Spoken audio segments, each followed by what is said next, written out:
are back. This is episode 44, ain't it? Look at us go. Episode 44. Sean is spit in the morning, Wednesday, August 6th. It's a beautiful day in August. Presented by Off Base Media for another edition here on a hump day. It's what we do. And we got some shit to talk about, Shawnee, because yes, our Wednesdays are our free day to like roam around the league and see what's good and look ahead and kind of recap some shit. And everything that's recap worthy is basically just like, I mean, I'm super into seeing where guys are now in their new threads, and we'll get to that. But also who's hot, who's not, who's trying to punch their ticket to October. That's really the talk of the town right now. We got that in a lot of depth later in the program. But how we feeling, Shawnee? Are you excited to kind of get down to the nitty gritty in terms of these teams moving forward? But we talk a lot of pitching later. Oh, hell yeah. We talked about it. The playoff race is starting to heat up a little bit. And I mean, one thing we are going to get into, I don't know when, I mean, we could get into it right now, is how obvious it is that it isn't obvious who's the best team in the league right now. There's no clear cut one. There's not like you said it before we got on. At some points, people thought it was the Mets. At some points, people thought it was the Tigers. They thought it was the Dodgers.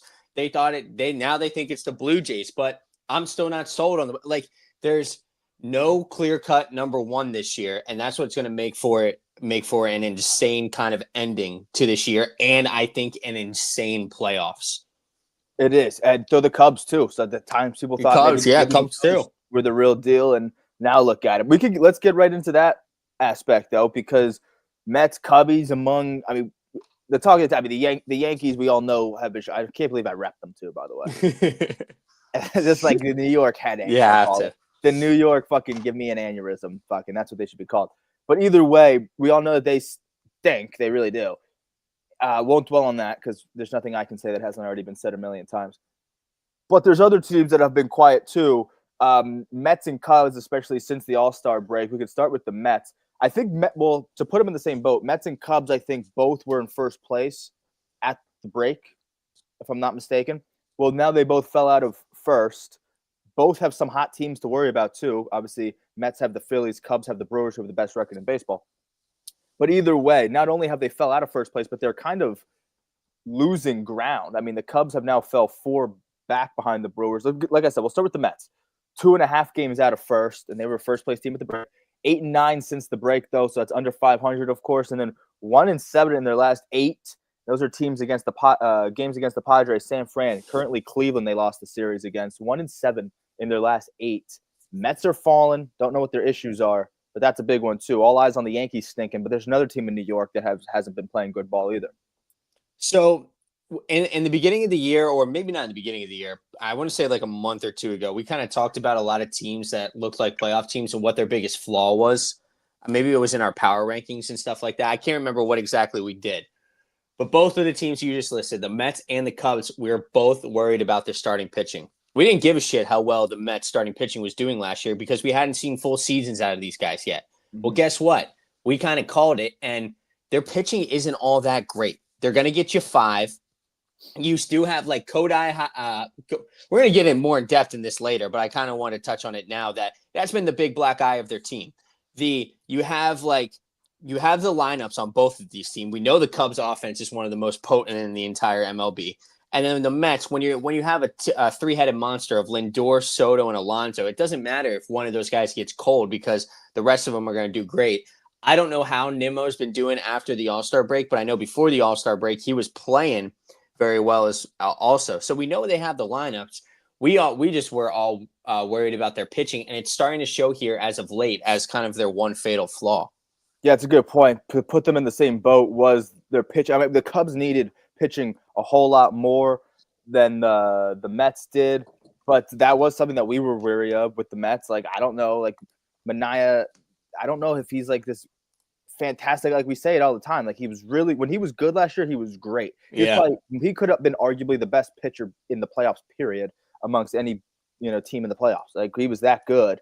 And second half of baseball, he was really good last year. But I haven't seen a full season out of Manaea like since I don't know when, if ever. Like, so I'm not, and he was hurt this year. So it's like, I don't know. I'm not putting all my eggs in the Manaea basket. I'm not gonna live and die on Frankie Montas, for example. We'd love to see David Peterson. I He's don't know. still dealing.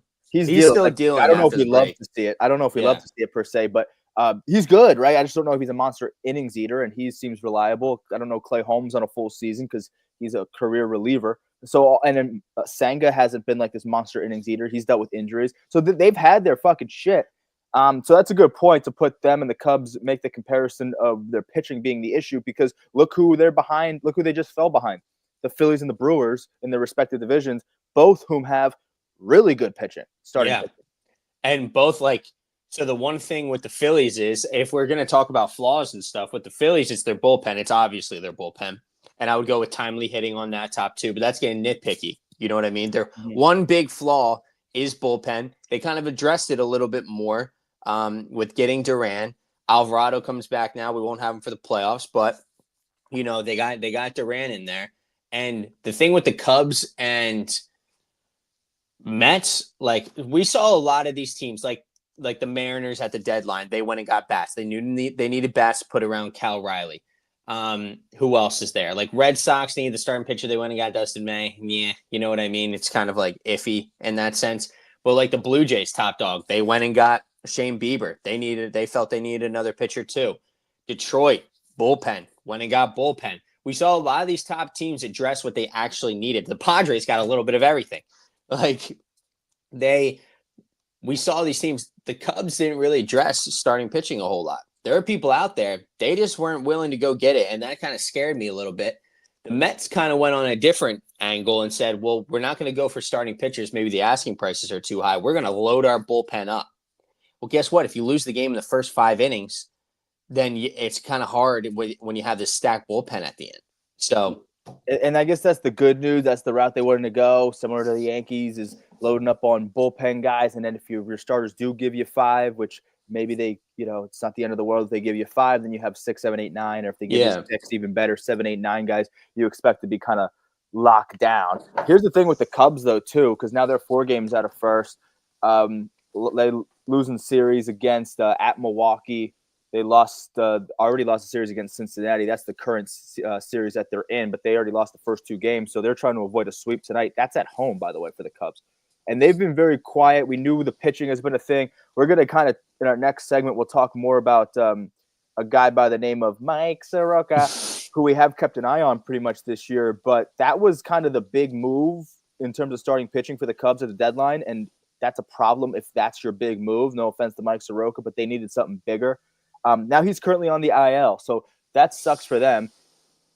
Not to mention, here's some stats for you. Michael Busch for the Cubs, 148 batting average since the All-Star game. He was arguably an All-Star snub, hitting 297 at the break. 148 at the All-Star game. How about this? Kyle Tucker hitting 229 since the All-Star game. Seiya Suzuki, 143 since the All-Star game. Swanson, 208 since the All-Star game. Ian Happ, 231 since the break. Carson Kelly, 209. Cubs as a team, a 242 batting average since the break. And their offense, like you said, has been potent pretty much the whole year. That's what they've really been allowed them, I think, to be a first-place team for so long. Obviously, we always say pitching prevails down the stretch, and you're seeing what's happening now. If the bats go cold and you don't have deep staff, yes, the Brewers are going to fucking creep up on you. So when your bats go cold, and a lot of the whole team as a whole has kind of been cold since the break, and now your deadline arm and Mike Soroka gets banged up, I don't know if we're worried about the Cubs per se, but it's not. You can't really exhale. You can't really you can be worried about them on the north side.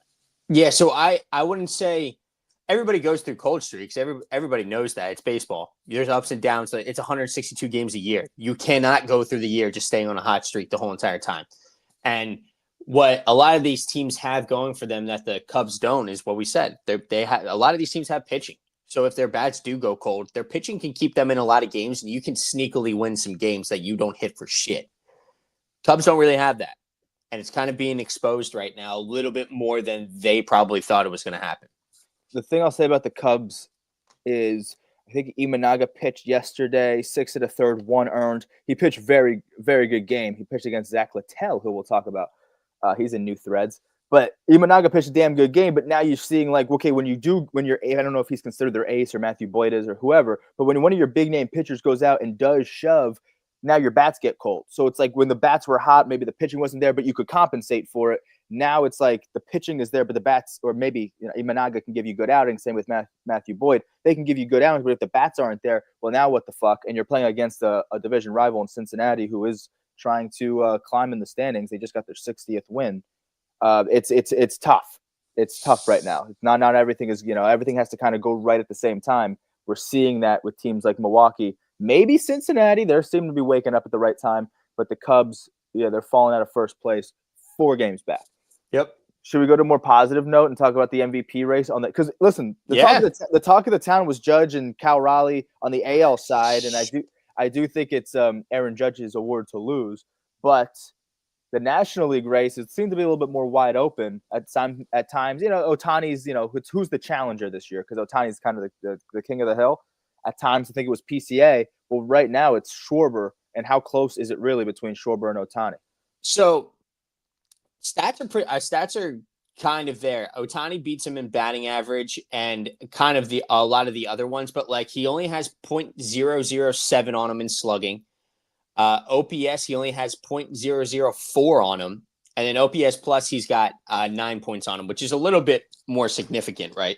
But Schwarber has him in home runs and RBIs now. He's got him by 2 more home runs, but he has him by, 21 RBIs. So both DHs, Ohtani's done a little bit of pitching this year. So you obviously got to give him that credit and stuff. But Schwarber's been head and shoulders the best player on the Phillies this entire year. And I don't know if you can say that. I mean, you definitely can say that about Ohtani 100%, but I think people just think it is a lot closer than a lot of people think. I could make a really good case for sure. So similar to Judge on the American League side, like I think it is still Judge's award to lose. I still probably would say it's Ohtani's award to lose. But I love Schwarber giving him a run for his money. I think, by the way, Schwarber, if he hits, like he's hitting 250 right now. I know we don't dwell on batting average. We always say this. I know we don't dwell on batting average like we used to, but I don't know if the MVP has ever hit below 260 before. So that's just like, I'm not saying it's a good thing or a bad thing. It's just going to be, that's how we're trending in this new era of baseball. But either way, right? Like Ohtani, I'm not going to judge him on his ribbies because he leads off, but that's also why I love Schwarber not leading off. And we've been saying this for years now. Let a guy, there's been times where he's hit like 40 home runs and maybe hasn't been like a top ribby guy in the league. Maybe he's fell just shy of 100. Like he's still going to get like 90 something to maybe 100 ribbies, but I don't know what he's pacing to do now. Well over 100, maybe in the 120s, where a guy with 40 plus home runs should be in the 120. So I love that he's out of the leadoff spot and making it count, and the ribbies are there. Ohtani, who leads off, isn't going to get many ribby opportunities, so that's tough there because Ohtani has him in runs scored because he does lead off with the guys hitting behind him. So either way, it's like, what do you do? Where do you lean? They both have good numbers. Schwarber has them here. Ohtani has them here. What's the difference maker? I think to me, like if you take Ohtani off the Dodgers, are they still good enough to be a first place team right now? I don't know. I don't know if the Phillies would be that without Schwarber though. So it's going to be close. I think you can make a damn good case for Schwarber. But I still think maybe it's Ohtani. He's a Swiss Army guy. I think it is still Ohtani, like 100%. I would still give it to Ohtani right now. But I think Schwarber just has a case because, like you said, when it comes to most valuable, if you take these two guys off their teams are significantly worse. 100%. They're losing a lot more games than they are right now, in a sense. But the numbers are there. Let's give it another. I would probably end of August. We'll probably have a more clear cut scenario of what everything looks like. If Schwarber stays hot and he's to 50 home runs, maybe like 120 RBIs, but maybe not 120 is a stretch. Maybe like 110 RBIs by the time August is over. It's going to get real interesting. Yeah, and the crazy thing is they don't play the field. Ohtani pitches a little bit, but these are two DHs doing. And I don't know when was that National League DH a thing? A few years ago. So like I don't know, like maybe 5-7 years ago or whatever, if we would have been talking about how the two MVP candidates in the National League are DHs. Pretty crazy to think. There's also a guy by the name of PCA that we can't forget about either. That's true. And he'll be a 30-30 guy. I like that out of him. He's also 27 bombs, 78 RBIs. He's hitting 266. So he's still, Shohei's still got him in like Shohei and Schwarber have him on like the averages, OBP, slugging, and OPS right now. But what you gotta take into account, this guy is also playing the field and is going to be a Gold Glover. He also has 29 stolen bases right now. That's true. How's Tucker doing? Did he drop out of the conversation? I honestly I don't even know if Tucker's anywhere near it anymore. No, he's he'll probably get some votes, but he's hit. I like his on base a lot. He'll get some votes because it's not wide open, but I think there's better candidates. And here's a guy. I mean, can we put money on Kyle Stowers to fucking win it? No, Stowers won't get it because of his team, but he might get votes. He'll definitely get votes. I think he might get it because of his team because they're not as bad as you think, and he's kind of the guy. Nah, he'll get votes, but he won't win it. But I'm rooting for you, Kyle. 293, yeah. 25 bombs, 75 or 71 ribbies with 370 on base. I'm rooting for you, Kyle. He's doing. He has the second best OPS in the entire National League, right behind Schwarber. Kyle. I mean, the third best behind Ohtani and Schwarber. Okay. Yeah, so the two big dogs, and then there's Kyle in the conversation. So, hey, I'm not mad. Gotta give him some love. Kyle plays the field too. Yeah. I love that. But, yeah, it is closer than we think, because, Schwarber's a DH and yada, yada. But, listen, he was one of only two All-Stars that came out of Philly, if you want to go this route, and the only guy who hits, because the other guy was Wheeler. And he had a very good All-Star game, was the MVP of the All-Star game. Not that that matters, but he was the only Philly offensive piece there. The Dodgers had a whole plethora of dudes, and they had finalists at like every position. So, hey, Dodgers do have guys. They had a big, well-rounded team, and everyone's, the Dodgers this, Dodgers that. Only one guy was in Atlanta from the Phillies. Yes, Wheeler was an All-Star, but he wasn't physically there. The only one Philly was Schwarber. And guess what? You take Schwarber off that team. I don't know. Harper's just waking up now. Real Muto is really only good in July. Schwarber's been steady rocking all season. Okay, anyway. That's the thing. That is, I think if you take Schwarber off, the Phillies lose a lot more games than if you take Ohtani off the Dodgers. Maybe we're biased too, but also don't you want to see a new winner every year? Yeah, somebody judging Ohtani again. I did see somebody bring up voter fatigue's already getting to people. Yeah, I'm like, listen, I'm not trying to take away how great Ohtani is because I know Ohtani is a once in a lifetime talent, but the big man Kyle is doing something unbelievable this year as well. Yeah, he's saying, "Pay me my fucking money, Phillies. Give me a blank check," and I'm willing to give him a percentage of the team at this fucking point, dude. It looks like Pete Alonso might be falling. He's 91 ribbies. I don't know, but a pair of Kyles, a pair of Petes, and a guy named Shohei might be some of your top dogs. Actually, maybe three Kyles because there's Stowers, Schwarber, and Tucker. But I don't know. Yeah. I don't know. There's this dude named Kyle, dude. That's a common name, I guess. Okay. How about this guy? We talked about it on Monday, not even knowing. I guess we just had like subconsciously, like we're thinking about it. But yes, so we talked about it on Monday, and then Tuesday comes around, and yesterday was the 2-year anniversary of J-Ram knocking Tim Anderson the fuck out. That's cool. Also, J-Ram's a dog because Cleveland now is 3 games above 500. They're 1.5 games behind a wild card spot. And if this team gets going, I don't know if I love their pitching. I know we'll talk more about that.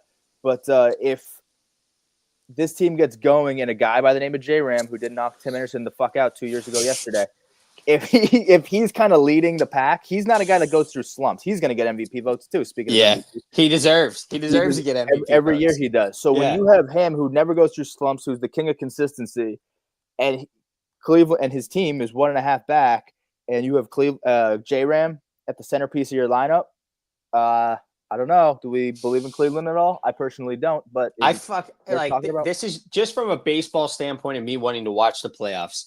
For the love of God, do not let Cleveland get into the playoffs because aesthetically it sucks, right? It's almost like a bye too at this point.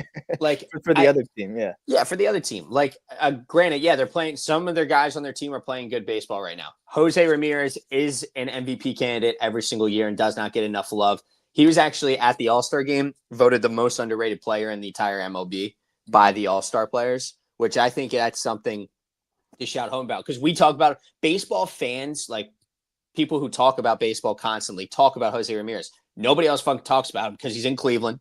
Nobody gives a shit about Cleveland. They normally suck. They're normally mid. They're sneaking to the playoffs every now and again, but he deserves to be on a winning team in a sense. Like in the past 30 days, this dude's only struck out 7 times. He's hitting 295, 9 home runs, 22 RBIs, and 10 stolen bases in the past 30 days.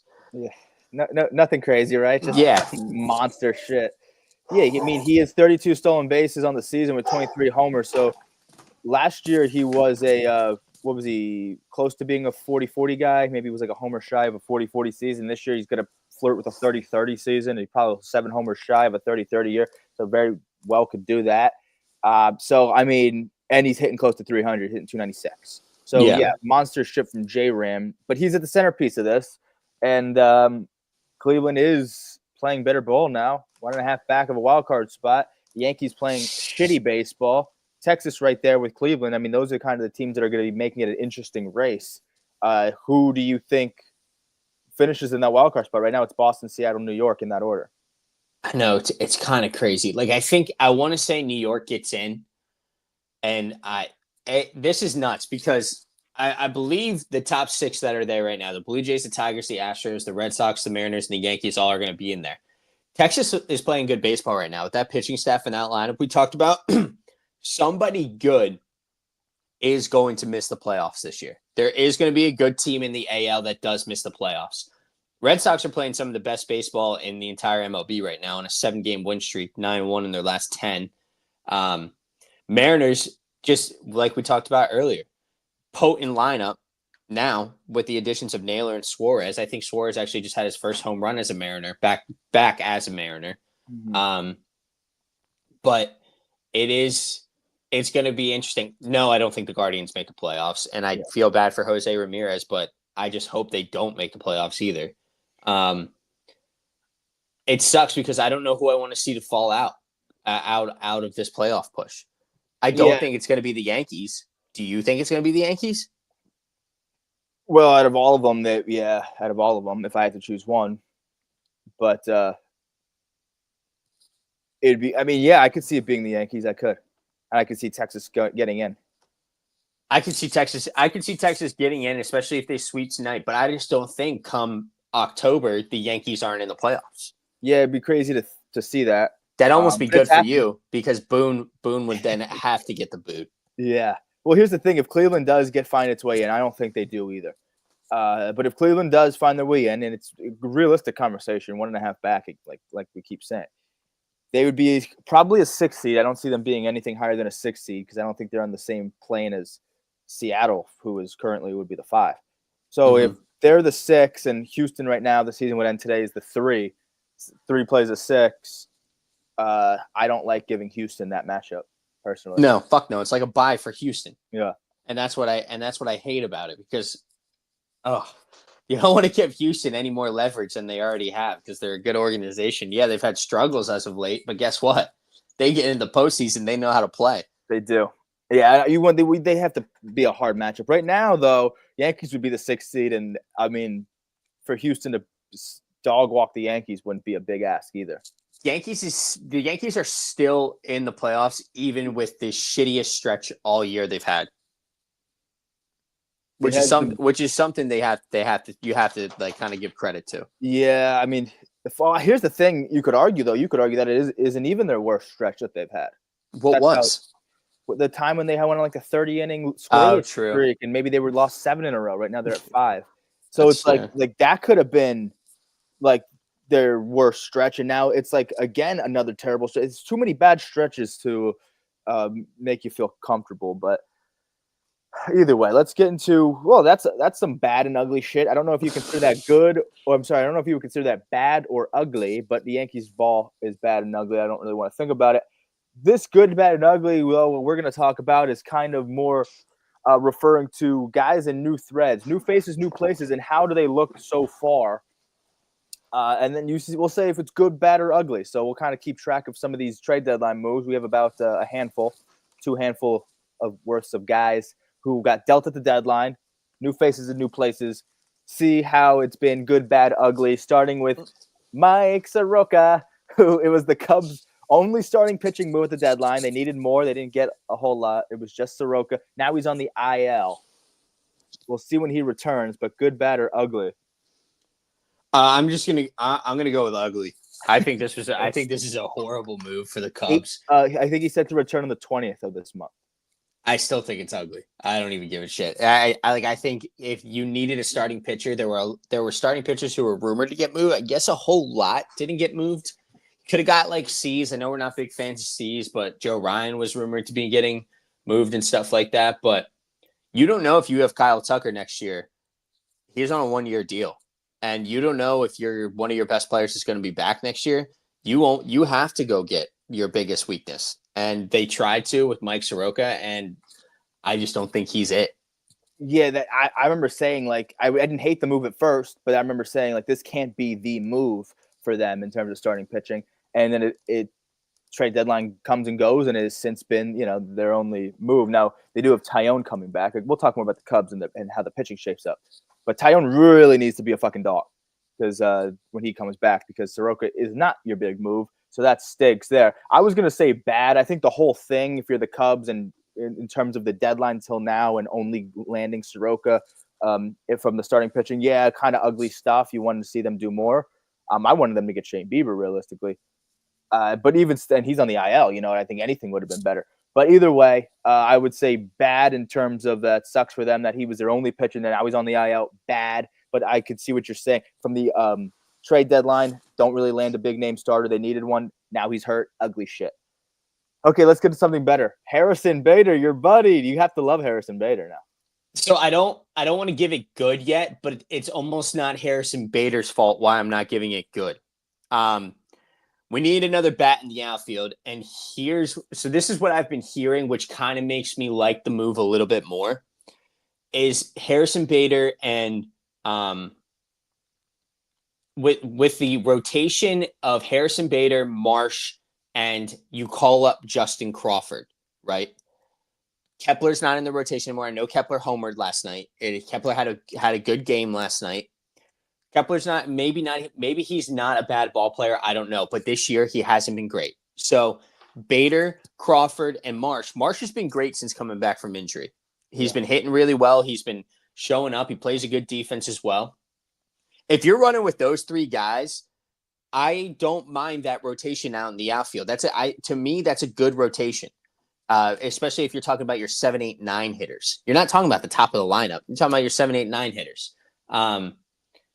But Crawford still hasn't coming up. Kepler's still playing every day. And that worries me come the playoffs. So that's why I'm still giving it bad. But Harrison Bader, first hit as a Philly, home run, 3-run shot to take the lead in last night's game, or 2 nights ago. Was it 2 nights ago? I think it was 2 nights ago. Yes. First home run. Monday night. Yes, Monday night. Bader had a moment. So he needs to. You got to get him playing. You can't.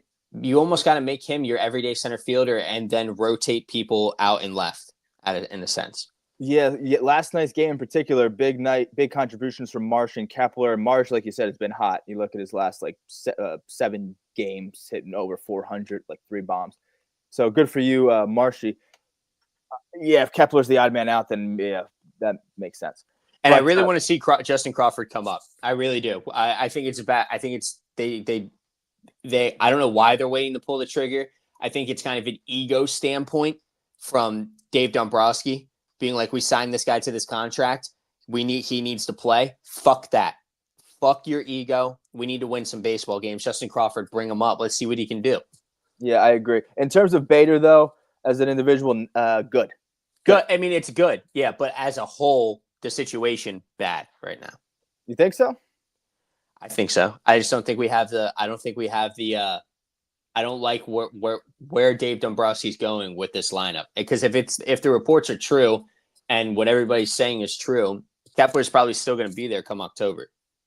Yeah, I could see it. But either way, Bader, that moment he had, good 3-run homer. Yeah, big shit. Jake Bird, next guy, option to AAA. He looked kind of like shit. He'll be back up. Yeah. But they had to send him down because what has he been doing since joining the Yankees?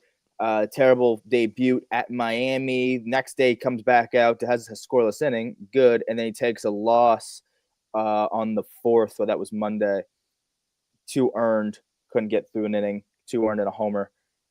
against Texas on that game, then gets optioned at AAA. So it doesn't even really go like 3 innings in 3 appearances as a Yankee in AAA now. To me, that's ugly. That's ugly.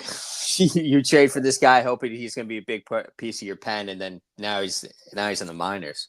Yeah, that's not great. He's been ugly. He'll be back up, whatever. I think they like him. I know they like him because I heard Booney say it. But yeah, ugly stuff, Jake. Ugly stuff. Here's another cutesy guy for the Yanks that got moved at the deadline. Ahmed Rosario. I think it was Monday he recorded his 1,000th career hit.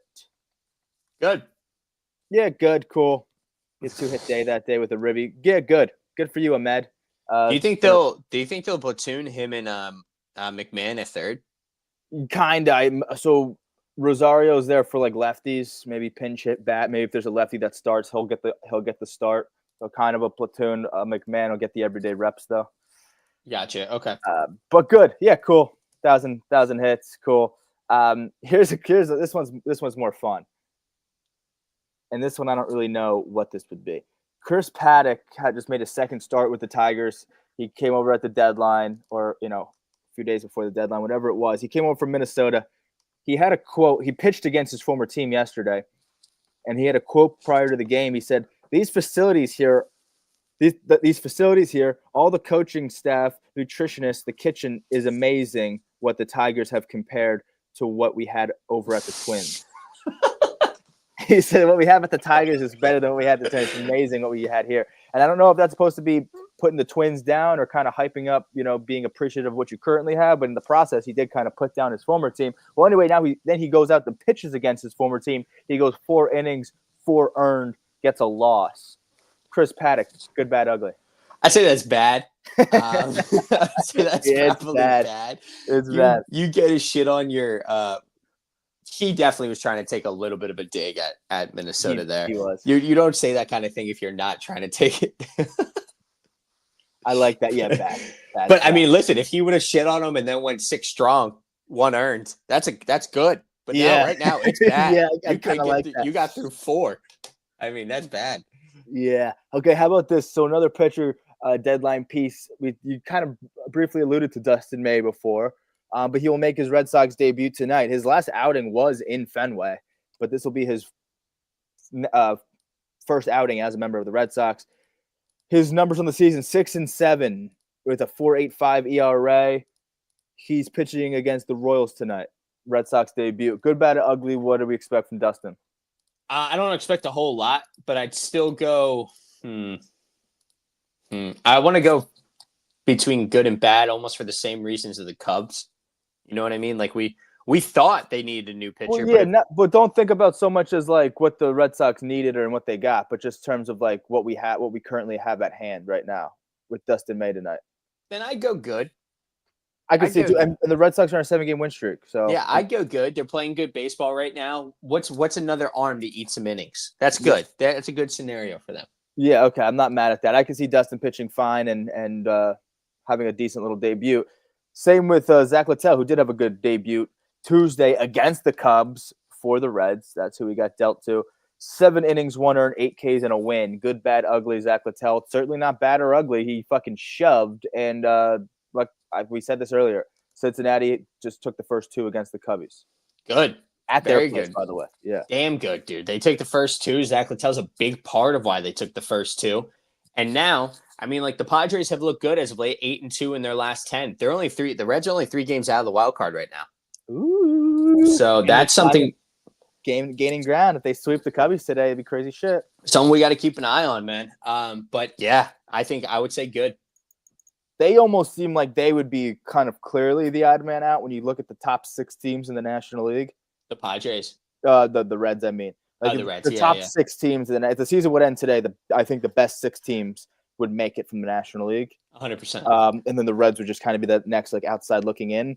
But who knows? They did some stuff at the deadline. Not really relievers, but Littell, not a lot of starters got moved. They got him. Who else did they get? Fucking Andujar and Cabrian Hayes. Yeah. Some other piece. So we'll see. Love that they have Terry Francona on their side, and we'll see. I never bet on the Padres, so I hope that they fall, but they look good recently. They might make it interesting. Padres made a lot of moves at the deadline to kind of juice that lineup. So we'll see. Right now, if the season would end today, they'd be the 6 seed playing the Phillies as the 3 seed. which I don't hate. Yeah, that would be at the bank, and it would I be don't hate that much. Well, this would be a good transition to our next thing because we'll be talking about some of these, October ready question mark kind of, but more so looking at the pitching because obviously that's what's going to matter the most down the stretch. We'll take a look at some of the notable teams who are in the hunt and trying to clinch the spot. Look at their big 3 in terms of they're rolling out. If you're rolling out a playoff series, which 3 dudes are you fucking going to roll out? I know we'll get to teams like Philly and the Padres. I don't know if we should just start there because we kind of ended on it. Like, if right now the season would end and it's Phillies at Padres at the bank, who are you rolling out for that series? So for me personally, it's Wheeler, Sanchez, and Ranger are the top 3, no doubt. What I think's going to happen though, because this is the weird. Like Sanchez has clear cut made himself not only a top pitcher on the Phillies, but a top pitcher in the MLB right now. Like he probably will get, if he keeps it up, there's no way he doesn't get Cy Young votes. Wheeler, obviously he's pitching, but do you go with Ranger, who's looked good this year, or do you go with the battle tested already Aaron Nola, who has been kind of the guy you're going to give the ball to in the past couple Octobers? Like Nola has been there. And do you move Ranger to the pen? Because we've seen him do that in the past where Rangers move to the pen. He's more comfortable pitching. He is the most nonchalant pitcher in the entire MLB. You can put him anywhere, put him in the game at any single point, and he's gonna chuck. He's got ice in his veins. He's got balls of fucking steel. I mean, so Ranger, you could throw him in the pen. So for me, it's almost Wheeler, Sanchez, and Nola are probably going to be the 3. That's what I would agree. Nola can kind of also Sanchez will separate the 2 righties if that matters at all. Ranger's also just a better candidate to go to the pen. But he's a different type of pen. It's not like he's going to the pen and you're like, oh, he's in the fucking bullpen and like, yeah, no, he's a guy that can give you 4 innings out of the pen if you need it. Exactly. So there's that. I think that's an asset. But Nola, yeah, I mean they're invested too much in Nola. Yes, the Rangers done it before, so is Nola. So maybe it's a coin flip. I think the safe thing actually would put Ranger there, but I just don't see Nola out of the pen. Neither do I. The only reason that's safe is because Nola's been banged up, and when he has pitched, he hasn't looked that good. Where Ranger started out the year hurt, but now he's in this rotation. He's and like once you get to the the first round, the second round of 3 games. So the championship series being the 4, Ranger comes back out of the pen and starts pitching again. And I think you can do that better than Nola if you sit him for 2 series and then he comes back. He'd be too rusty in a sense. Yeah. But also, before we move on, I want to give a shout out to Taijuan Walker because I've given him so much shit over the past couple years. He has done whatever the Phillies have asked of him this year and done it well. I will give him that and done it well this year. So I got to give him a shout out. Yeah, he's coming off like 6 strong innings yesterday. I guess 6 scoreless yesterday. Yeah, he's been in the pen. He's been out of the pen. He's been back in the pen. And he's every single time, never complained, never seen him in the media once. And I want to give him props for that. Yeah, and he's swaggy too. Let's not sleep on like his neck tattoos and shit. I think he looks good. He got like a nose ring and neck tattoos. He kind of looks like a pimp. Anyway, I agree with that. And here's the good news: if the season would end today and the Phillies would be at the bank for that best of 3 series against the Padres, you would be rolling out Wheeler and Sanchez, who probably would be both top 3 Cy Young getters. Yeah, I think so. I mean, I think it would probably be, I don't know, in some way, shape, or form, it's Skeens, Wheeler, Sanchez, or those are your big 3 in the National League. Yeah, and I would love to see Sanchez get some votes because he deserves it. He's been unbelievable. So that's the good thing. Like the Phillies, the staff, with or without, if it's Ranger, if it's Nola, I think it's safe to say it's probably be Nola with Ranger moving to the pen. It just makes more sense that way. But with the exception of that, you have a best of 3 series and you need to win 2. You'll most likely be the home team, knock on wood, and you'll roll out Wheeler Sanchez. And if it's Wheeler Sanchez versus anybody, you kind of want to take your money there. With that being said, we can kind of actually – was going to skip around and see who the Padres had in store. I guess let's briefly talk about them because if they're going to roll out in a best of 3 series, you're probably going to get Michael King will be back by then, and maybe Pavetta or Darvish. Yeah, it would be. Do you think they go Cease or Darvish or Cease? Yeah, because Cease is in the equation too. So I guess the good news is they got options. The bad news is I don't know if it's a clear cut fucking option. I think it's Cease. Darvish has looked kind of like shit since coming back from the IL. Darvish. So I just don't know if they go to the longer tenured guy who might have more experience. I don't know if he does. He has pitched in the Even though the second Cease game is before. 4-10 this year, dude. And what's Pivetta? Maybe the answer is Pavetta's there too. He's 11-3. With, So I think it's clear cut Pivetta. oh, And it's 100%. I didn't know his ERA was a 2.73. Oh my god, it's 100% Pivetta and Pavetta's King. been a fucking dog. I thought he was trending down. My He bad, was, Nick. but then he turned it around. Yeah, again. he had a rough stint in like maybe early mid June. Mm-hmm. Oh wow, my apologies, Nick. It's 100% King and Pivetta. My apologies, Nick. Yeah, Okay. and then it's more of a question who the three is. I think it's C's, but you could have a different probably opinion as well because C's hasn't looked great this year.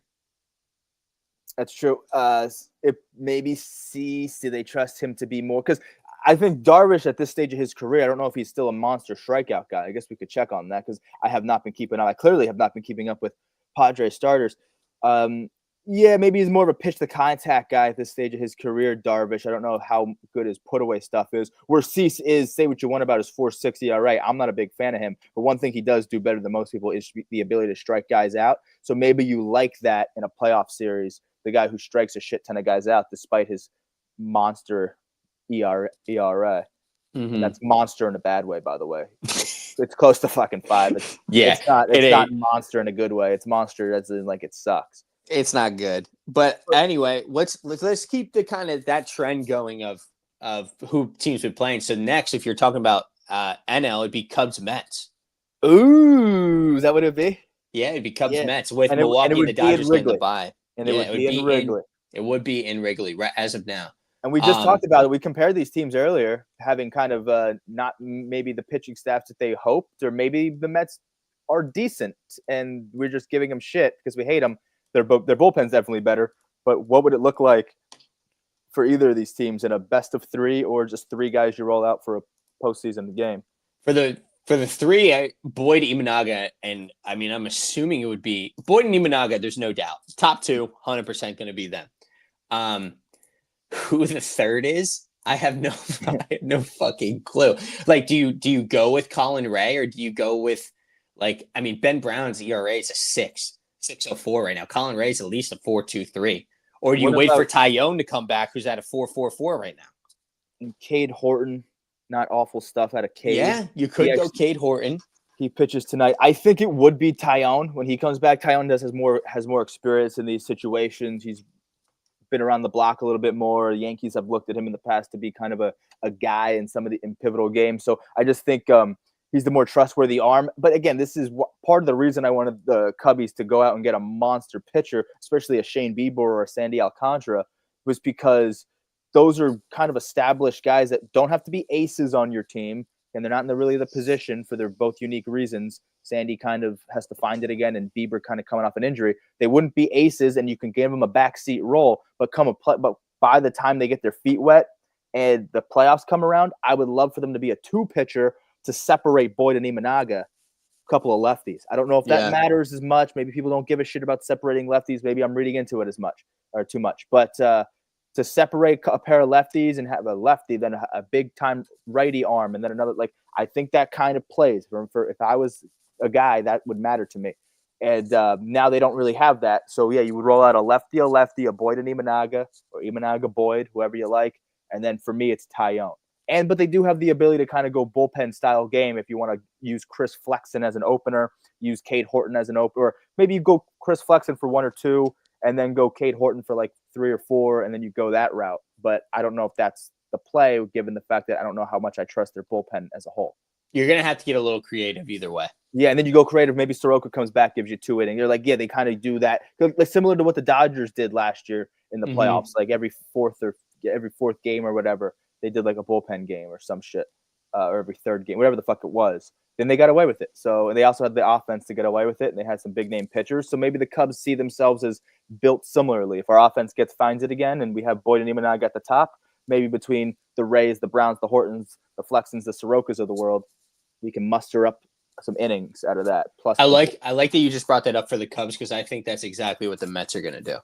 Okay, I think Manaea, Senga, and Peterson are the clear-cut 3, top 3. Those are the guys you're going to roll out with. And then Clay Holmes in that order. No, Peterson's probably, or Kodai might be your 1. and then you go to Minaya and then Peterson. So maybe I'm just a little donkey boy because, again, same reason, Minaya, Senga, Peterson. For me, Senga separates the lefties, but maybe that's just a me thing. Yeah, I know. I think you could be right, but I think like last year they rolled out Kodai in the first game last year after not pitching for however long. So I think they like Kodai as their number one. They're their first guy to go. But Clay Holmes already has experience in the pen, so I think that's easy for him. And then Frankie Montaz, whatever his name is, just kind of sucks. So I don't think they would want to throw him in He's the there postseason at. Yeah, he's exactly. like a break in case of emergency. But I think that's where they go with their top three. Then if it gets to a fourth game later in the year, that's when they go to the pitching by committee kind of. Yeah, with the Montezes of the world, McGill will be back. Blackburn maybe if they even make the postseason roster. But those are just arms for you. And speaking of Minaya though, really quick, I think I rolled him out as my number one. I think I roll him out there just because I'm kind of looking at what he did last year in the play. There's nothing he did this year that would say he's a number one. So it would be Senga, Peterson as your big two. Minaya, nothing that Minaya has done this year, but we've seen it last year that he can. I know, and he dealt last year, so you can't say anything bad. Really. Am I giving him a hard time or? I don't know. I haven't really paid much attention to him since he's come back. Yeah, 3.52. It hasn't been the worst thing in the world. Maybe you like to think that by the playoffs he's in midseason form because he's been so hurt, but who knows? He's really nothing. I mean, Senga has been their ace, so I guess you roll him out for game one. So do you want to talk about the buys now? The guys who get the buys? Yeah. So Milwaukee Dodgers. Yeah, let's get it. So let's go with Milwaukee first. Best team in baseball right now. Your clear cut top two, probably. This is a little harder because they got a lot of arms they could throw. A lot of arms they could throw. Freddie, definitely your number one. He's 100% pitching. Do you go with Quinn Priester or do you go with Brandon Woodruff as your number two? Because Woodruff has looked great recently. Quinn Priester's got an 11-2 record on the year, 3.15 ERA. And then do you roll with the young guy, Mizorowski, as your number three? Or what do you do here, Spin? Because they got a lot of options. This is almost like they have too many. They have, let's see, 1, 2, 3, 4, 5. Sorry, 4. 5. They have 6 starters. And if you want to throw Logan Henderson in there, 7 starters under 4 ERA. Their highest ERA right now on their starting rotation is a 3.52, and Chad Patrick holds that. Jeez. Yeah, I think Henderson's up right now because Mizorowski's banged up, but rosters expand. I think it's like September 1st or playoff time. Whenever the fuck rosters expand, maybe he's done enough and you want that extra arm, and he's got like one of the guys that gets the call up. So maybe there's that, and now his name starts to get floated around there. But I don't think he would make the cut in terms of rotation. I think you're really looking at Peralta, Woodruff, Mizorowski. And then you just have to say, yeah, it sucks for Priester, Quintana, Patrick because they've done everything right. I just don't think they would be the top 3 arms in a playoff series for Milwaukee. It would be Peralta, Woodruff, Mizorowski, probably in that order. You give Woodruff the upper edge because he's a veteran. Mizorowski's still a rookie. He's never been in these moments before. Woodruff at least has. And then similar to like the Priesters and the Patricks of the world, I don't know if they've been in these moments. Quintana, I guess, has been around the block. But I would use Quintana as a lefty arm, kind of as a long reliever or something like that. And then Priester, Patrick, if you need them on the back end, long relievers, or if you need innings eaters, they've proven to be solid options for you. But for me, Peralta, Woodruff, Mizorowski in that order is how I'm attacking a playoff series. But you're a Quintana guy. I mean, I'm not too much a Quintana guy. Like, I don't know how he's going to look in the playoffs, but you got to throw Mizorowski. You got to have Mizorowski. Yeah, and then your 4 is just kind of like whoever looks good in live BP, out of sense. Whoever looks the best in live BP. Yeah, I guess some of these things will be answered over these next month and a half or whatever the fuck it is. But Woodruff has looked fantastic since he's coming back, and he does have the experience. So you need him, and you got to throw Mizorowski. Freddie's pretty much he's your fucking ace. And then you go across you go to the number 2 seed, who's also getting the bye right now, the Dodgers, Yamamoto, Glasnow, and Snell. Those are probably your 3. Do you throw Ohtani in the playoffs or no? I say no, but that's just kind of me. unless he becomes like an opener, and then maybe you do like a Otani to like a, I mean, because then you have guys like Sasaki and Gonsolin coming back at a certain point. So does that with like what they did last year was something like that, right? It was like the fourth game bullpen game bullshit, whatever, Yeah. or third game, but whatever the fuck. I think it was the fourth game bullpen game because that was the game in the World Series at the Yankees, the only game that they won. So like if that's the case, maybe Otani like gives you 3 innings max. I don't know what he'll be ramped up to by then, but just maybe keep him good and maybe lean on the side of being more conservative with him. 3 innings, then maybe, Gonsolin comes in for a few, and then you go to your pen or something, some shit like that. But for the most part, Yamamoto, I think, has established himself as the ace of the staff. He was the all-star. Glasnow's looked good since he's come back. And listen, I think you invested too much in Snell to not have him go number 3 in a playoff series. Yeah, he's 100% your number 3. And he just came back. Like with Otani might be putting a whole lot of money down to throw a first pitch ball, and you can't have that in the playoffs. Yeah. Ipe kind of get a. You really got to keep Otani's gambling habits out of October. You got to keep him at bay because you don't never know with Ipe. I think might be in prison. Yeah, well, you can still make bets in prison. Oh, 100%. That's what I mean. Like cigarettes are currency over there. So exactly. So yeah, I mean, he might be trying to help his boy out. Yeah. Yeah, exactly. If they're still boys, I don't know. His new translator seems like a good guy though. Yeah, that's what we thought about Ipe. That's what we thought about Ipe. So we don't know about this. Then Shohei got his claws into him, dude. Yeah, and that's the thing, right? Is I don't know if I want to go to Cleveland right now, but they are on this list because they're. But hey, they don't have a closer and they don't have a Luis Ortiz because of the gambling shit. So it's floating around. Well, there's a lot more to do in LA than gamble than there is to do in Cleveland. That's about all you can do in Cleveland. That's all you do in Cleveland. That's why Class A, bad boy, he cleaned out his locker. So that's going to be hard. That's one thing we didn't talk when we talked about Cleveland. That's the one thing we didn't mention is probably the best closer entering 2025 is now he wasn't having the greatest seasons, but he's no longer with them. And now we know why he wasn't having the greatest seasons because he was gambling. Yeah, he was fucking throwing it. No pun intended. But either way, Luis Ortiz, another arm, and again, the whole point of the segment is arms matter down the stretch, and he's not there either. But let's go to the AL.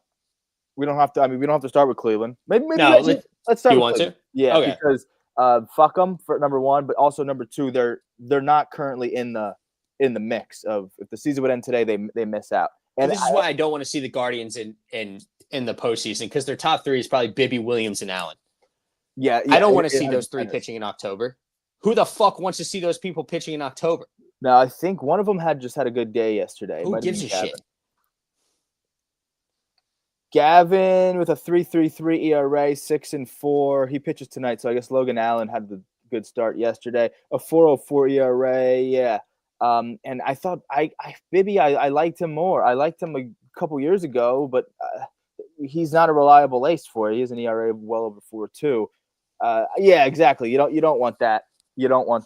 And that's really it. Now let me see Luis Ortiz before we move on because I don't know if he would have entered. He's got a 4.36.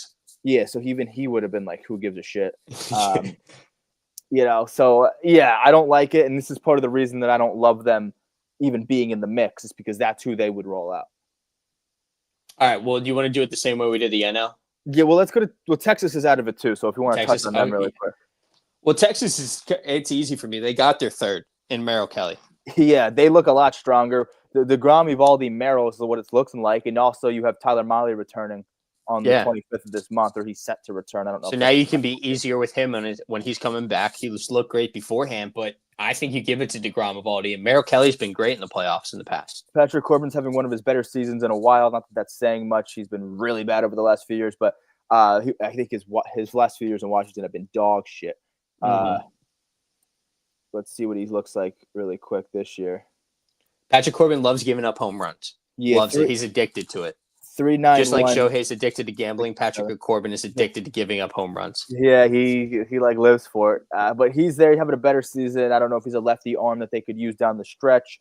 Right now they've been, rolling with him. Leiter, Kumar Rocker, and John Gray, who kind of just has been maybe a little bit more active as of late. I don't never been a John Gray guy. I'm not a big Patrick Corbin guy. Leiter and Rocker, kind of your younger dogs that maybe they see some time and they get some innings eaters there. But yeah, for the most part, Degrassi, Valdi, Merrill, strong 1, 2, 3. When Molly was on this year, he was really on, and he's just set to return. He'll be back for the playoffs.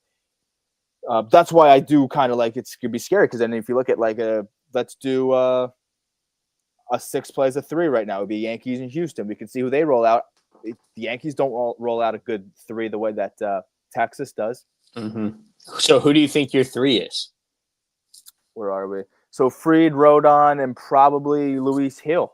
It's got to be. I would love fucking what's his name, Clark Schmidt. He's out for the remainder of the season. Clark Schmidt would have been a solid 3 because he was in that rotation last year. But Fried, Rodon, Hill, and then you have times where like some young guys get the ball. Will Warren, Schlittler, then Yarbrough set to return. When Yarbrough has looked really good this year, but he's probably I would assume by the time the playoffs roll around, he would be more of like a guy that comes in and gives you a long reliever type or maybe an opener type. I don't even know if they would use him as an opener because then that would be 3 straight lefties that they'd roll out there. So I don't know if that's appealing. Luis Hill, former Rookie of the Year, you kind of want him to take that next leap and be that guy. So I would hope it would be Fried, Rodon, Hill in a best of 5, best of 3 series or whatever it is. And then if you're facing off against the Astros, you got Hunter Brown, Framber, and it's Colton Gordon's the 3rd right now, but I would assume they would try to get McCullers in there once he comes back from injury. I would assume McCullers also whenever, he'll be back, I guess, next week or a week and a half. But they have some weird guys, man, like a Spencer Arrighetti. He pitches tonight. 9.2 innings pitched this year, so not a big sample size from him. Christian Javier has been a guy who's been around. I mean, everyone in this, for the most part, if you've been around the block with Houston, you probably have a ring and you have some deep playoff runs. So Javier has experience, but he hasn't pitched at all this year. Luis Garcia hasn't pitched at all this year. JP France hasn't pitched at all this year. They're all set to return. So the good news is they have arms kind of coming back at the right time, so then they can roll out more arms for the postseason and down the stretch. But the bad news is a lot of them haven't pitched at all this year, so what the fuck do you get out of them? Either way, you have Brown and Valdez, so in a best of 3, you have a strong 1-2. And then the number 3, I would agree with you. I think it's got to be McCullers. It's just going to be whoever pitches the best when they come back, in my eyes. Yeah, and I don't think McCullers has been good when he hasn't. He hasn't. He's been super up and down. They do invest a lot in him, though. So yeah, they like him. They like him a lot. So we'll see if he even stays healthy because he's been on and off the IL the whole entire year. Maybe Arrighetti becomes their 3. I think they like him a little bit. So I mean, we'll see. I think for me, it's just whoever it's kind of a coin toss, and then whoever throws well towards the end of the year, it's just going to be them. What else do we have? It would be Boston and Seattle. Yeah, in Boston, in Fenway. If the season would end today, Boston and Seattle. I mean, Seattle has it on the pitching, that's for sure. Oh my God, yeah. Who do you throw? I think because of some injuries and guys who we thought were going to have better seasons, and then maybe they're just not living up to it and/or injuries. The 3 kind of becomes more evident. Brian Wu is their ace right now, so you got to go with Wu. Gilbert, who you kind of wanted to be their ace, has injuries and maybe not having the season he wanted. He still makes the top 3 for me, and then you have to have Luis Castillo still. But the good news looked good this past month too. Castillo did. Castillo. So, yeah, he had a good July. And also, good news is Bryce Miller set to return soon. George Kirby is still in the picture, though they haven't had the seasons they've wanted. Still can give you. I mean, still are dogs at heart. They just haven't had the seasons that they've wanted yet, and a lot of it has to do with injuries. Emerson Hancock, Logan Evans as well. So notable arms to say the least. But I think it's Wu, Gilbert, Castillo. Book it. Those are your 3, and it's a nasty 3. Yeah, I'd probably roll with you on that, and then. On the Red Sox side of things, Crochet, obviously your number 1, but then Giolito and Bello have become your 2-3. Yeah, I don't know if Dustin May even enters your 3. No, I don't think so. I think he's the 4th that if you make it to the championship series, he's the 4th you throw out there. And it's not bad. That's not a bad 4th, but Giolito and Bello have proven this year, especially as of lately, that they kind of deserve to be in that conversation. Yeah, and Dustin May and Buehler, I think, are kind of on the outside looking in terms of who you roll out for a big 3, Crochet, Giolito, Bello in some way, shape, or form. I think in the past they wanted Bello to be a strong number 2 because I think when they were really at their worst a few years ago, they looked at him to be an ace. He was an opening day starter, I think, maybe last year. So there's that. But May and Buehler, former Dodgers, and if you're on the Dodgers over the last few years, you probably were in the playoffs. Now they've both dealt with big injuries in the past, but I think they have a little bit of playoff experience, so that could be somewhat reassuring. But I think, for the way that Giolito and Baylor have been pitching, they have to enter the top three along with Crochet.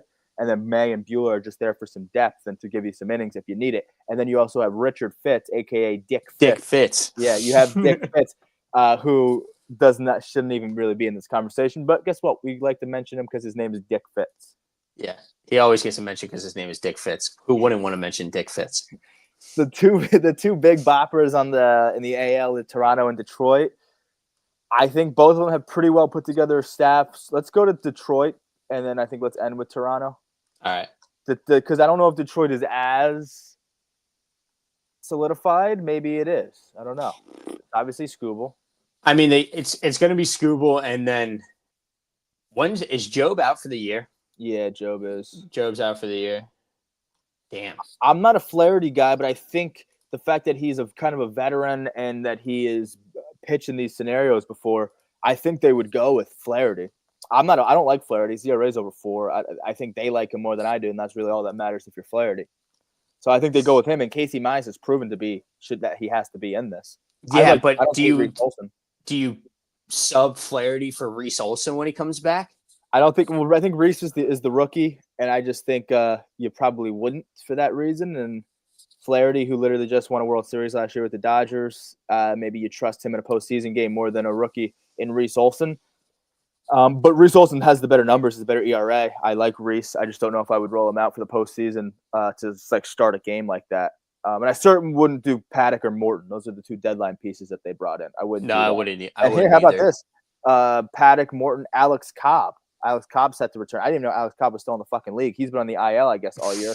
He's set to return. So there's another arm for him. There's like 3 veteran arms to go along with Flaherty's veteran arm. I just think if you're going to talk about those veterans, Flaherty probably has like the little most pizzazz to his name, though I don't like him. But I think it would be Skubal, Flaherty, Mize, a couple veteran arms along the way. Olson, young arm who has good numbers, maybe trustworthy arm, but not trustworthy enough to start. Yeah, I would agree with you. If Olson comes back and looks lights out, I think he'll take it. But I'll probably go with the experience and Flattery. But then, opposite side of things, Blue Jays. Blue Jays is a little bit more open-ended. Not for you. Well, I was gonna say they have so many guys. Yes. Like Eric Lauer has been maybe their best pitcher, and it's like he's probably not even a top 3 pitcher. So do you go? But he's their best. So do you go Gausman, Barrios, Bassett, and then, or if Bieber comes back, who do you like? You'll get rid of Bassett?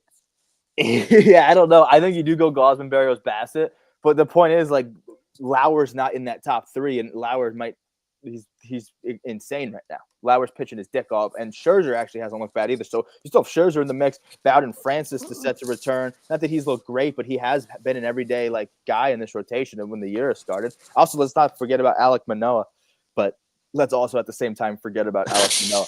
But Bowden Francis is there, so there's another arm come postseason. He won't be a top guy, but Bowden Francis is. I'm looking at his stats right now. He was 2-8 with a 6.05 ERA. Yeah, but he's been in that everyday spot in a rotation before he got hurt. So there's that.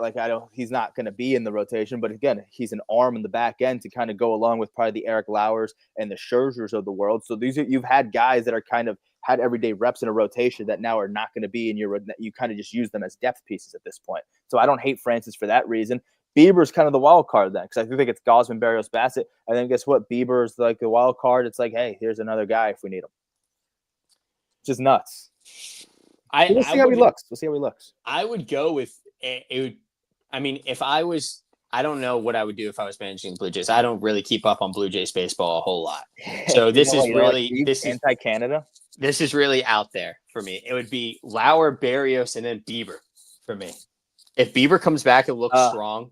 If you're looking at the numbers, sure, yeah. I just think they rely on Gausman. He's been too good for them in his Blue Jays tenure. Not so much this year, though.